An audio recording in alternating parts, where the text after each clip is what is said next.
Salam dostlar, salam əziz izləyicilər. Bir sıra məsələlərə aydınlıq gətirmək istəyirəm. 14 gündən artıqdır ki, Asimkomun üzvü, eyni zamanda Müsəlman Birliyi Hərəkatının fəallarından olan Əlamdar Bünyadov və bir qrup siyasi mühacir Almaniyanın Xarici İşlər Nazirliyi qarşısında aksiya keçirir və aksiyamızın əsas tələbi siyasi məhbuslara azadlıq. Azərbaycanda insan haqlarına bağlı problemləri dünya ictimaiyyətinin, eyni zamanda Almaniya ictimaiyyətinin diqqətinə çatdırmaqdır. Bugün Almaniyanın Xarici İşlər Nazirliyində BMT ilə birlikdə sülhün qorunması adlı böyük beynəlxalq tədbir keçirilib. Tədbiri Birləşmiş Millətlər Təşkilatı, Almaniyanın Xarici İşlər Nazirliyi və Almaniya Müdafiə Nazirliyi tərəfindən təşkil olunub. Dünyanın bir çox ölkələrinin nazirləri, deputatlar, siyasətçilər, yüzlərlə jurnalist konferansda iştirak edir. Biz səhər saatlarından orada olmuşuq. Bizim siyasi məhbuslarla bağlı stendimiz oradadır.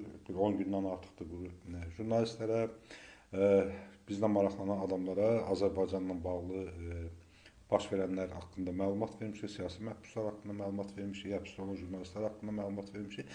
Lakin təəssüflər olsun ki, sonradan federal polis bizi oradan kənarlaşdırdı. Mən etiraz edərək oradan kənarlaşmadım, orada oturdum və nefti demokratiya dəyişməyin şüarını tutub durdum və bir müddət sonra polis zorakılıqla məni oradan uzaqlaşdırdı. Bu kadrlar yayılıb, görmüşsünüz həmin kadrları.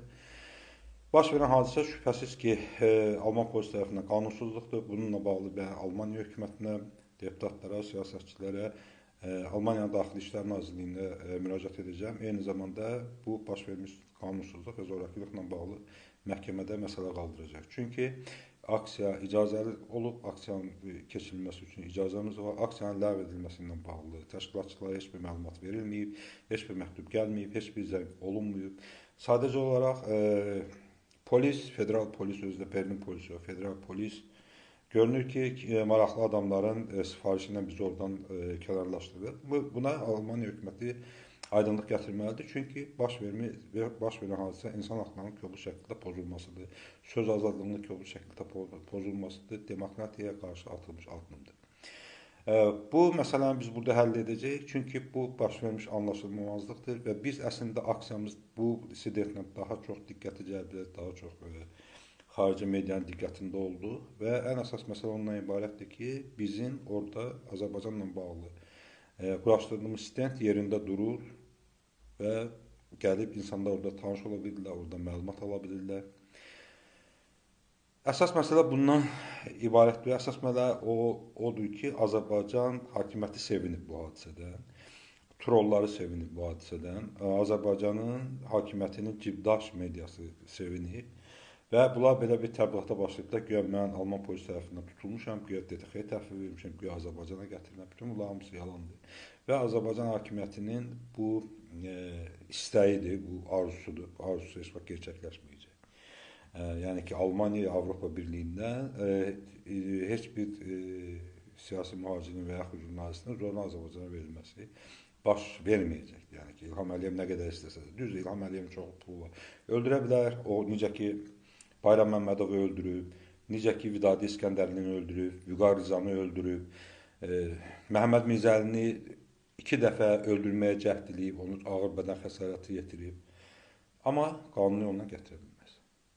Çünki İlham Əliyev diktatordur, çünki İlham Əliyev oğrudur, onun diktator və oğru olduğu hər kəsə bəllidir. Alman polisinə görə biz bu məsələnin üzərində ciddi duracaq, çünki İlham Əliyev Azərbaycan xalqından oğranmış pullarla xeyli siyasətçini əldə alıb, indi 5 nəfər keçmiş Alman deputatı üzərində məhkəmə prosesi gedir ki, İlham Əliyevdən rüşvət alıblar. Eyni zamanda Avropanın müxtəlif ölkələrində İlham Əliyevdən rüşvət almış siyasətçilərlə bağlı məlumatlarını uzaqlandıran araşdırmalar var. Və indi mənim üçün maraqlıdır ki, İlham Əliyevin əli uzundur və bu əl Alman polisinin cibinə qədər gedib çatıbmı? Bu məsələni araşdıracaq, bu məsələ öz yerində. Amma İlham Əliyev, Əli Nağıyev və digərləri belə arzular gözündə qalacaqdır ki, mənə yenə oğurdub gətirə bilsinlər. Oğurdub gətirə bilərlər, yəni qanun yoluna gətirə bilməyəcəklər, bu məsələ baş verməyəcək. Biz mübarizəmizi davam etdirəcəyik Avropada.